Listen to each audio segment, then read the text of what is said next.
Okay, then we find now, so if we were made in the image of likeness of, and in likeness of God, then what happened to us? Because then we don't necessarily see many of us functioning in that capacity. Yeah. And I think this is where, I mean, for those who are born again and have been schooled in these things, you know, when you talk about the fall of man, what really happened, what that cost us. I'll just be reading from Genesis chapter 3 verse 7, and it says, after they ate the fruit, yeah, then the eyes of both of them were opened, and they knew, it says they knew that they were naked, and they sewed fig leaves together and made themselves coverings. And I remember, you know, when I started reading scriptures in Genesis, this always really puzzled me. I was like, okay, these guys were naked from the start.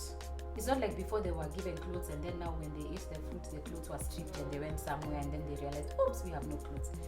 So something must have happened to them that then, you know, revealed this different knowledge. I'm calling it different knowledge for a reason.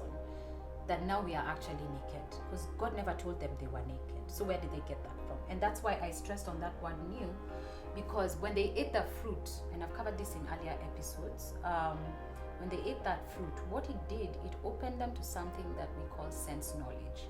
So before, they saw exactly like God saw. Yeah, they were receiving, their sight just came from that spirit man that God had created, and that's how they were relating with God, through their spirits. Yeah, and then they eat this fruit, and the serpent has deceived Eve, obviously, and promised her that she would be like God. Really? She was already like God. She was made in the image and likeness of God, so there was nothing to be added. Yeah, and then she eats, and then now she has a different knowing. Her and Adam now have a different knowing, and they're seeing things differently from the way God saw them. And so if we fast forward maybe into the New Testament, and the era of Christ has come, he died on the cross, and now we have this free gift of salvation where we can receive Christ, welcome him to come into our lives and take control. Because what happened there in the garden, we pushed the spirit man, we gave him a back seat, because now man was deciding for himself what's good, what's not good. I want to choose for myself. But when we get born again, then we are coming to the place where we are like, I choose, I am making the choice to let God have the driver's seat. The driver's seat, I'm taking shotgun.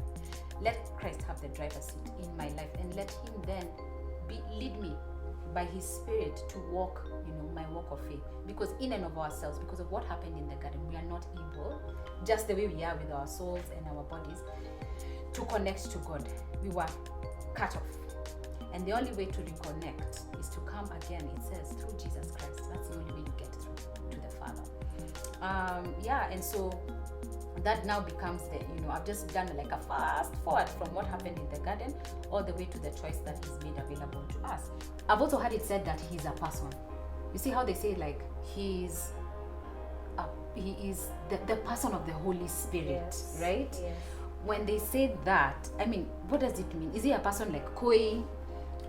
Is he a person like me? Like, why would they refer to him as the person of the Holy Spirit? What does that mean?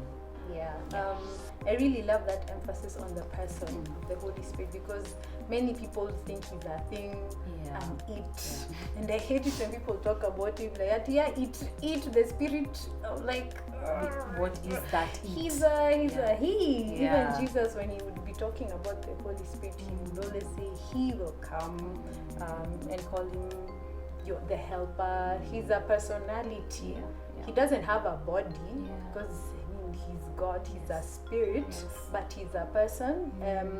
And I know you're going to read some scriptures that now show us how do we know that he's a person, and not just this wind or fire or thing that we sometimes want to think the Holy Spirit is.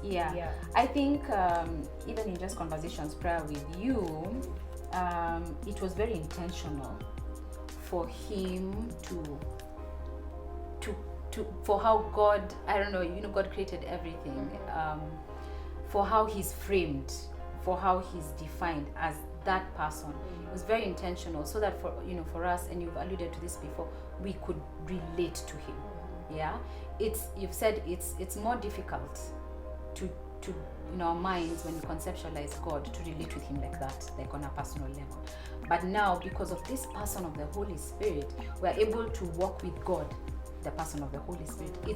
It's like a closer relation. It's like how we are sitting on this couch and how you and I have known each other for some time.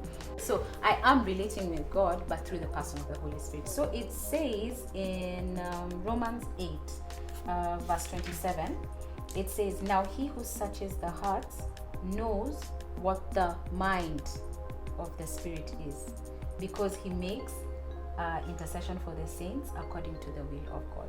So the part I wanted to highlight for us is he knows what the mind of the Spirit is, which means the Holy Spirit has a mind.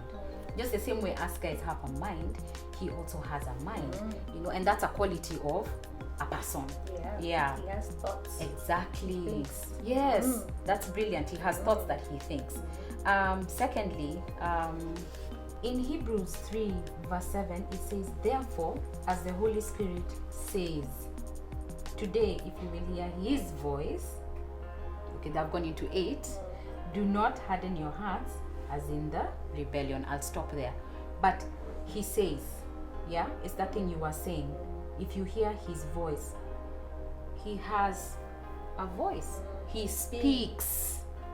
So there again now, just change your thinking from ghost or weird or it. Iliniambia. You know that thing you were telling me earlier. Kuna kitu iliniambia.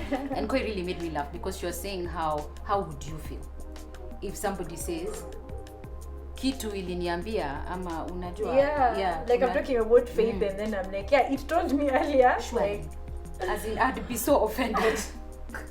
Like, how you referring to me as it, God is patient. Exactly. Aki, and he's merciful and gracious. This is how we are referring to the Holy Spirit. That needs to stop. He's a person, right? So he speaks. And then I think I had one more example of why we say he's a person, and it comes from, I had marked the page here. Yeah. So 1 Corinthians chapter 12 verse 11, and it says, "But one and the same Spirit works all these things, distributing to each one individually," your word, individually as he wills. That place where it says wills. So he has a will. Those are things that we can relate to, because we speak, we have a will, we have thoughts, we have a mind. So that's why we refer to him as a person. And again, we've emphasized that it was intentional, so that we could then easily, it was intentional, so that we could then easily relate with him.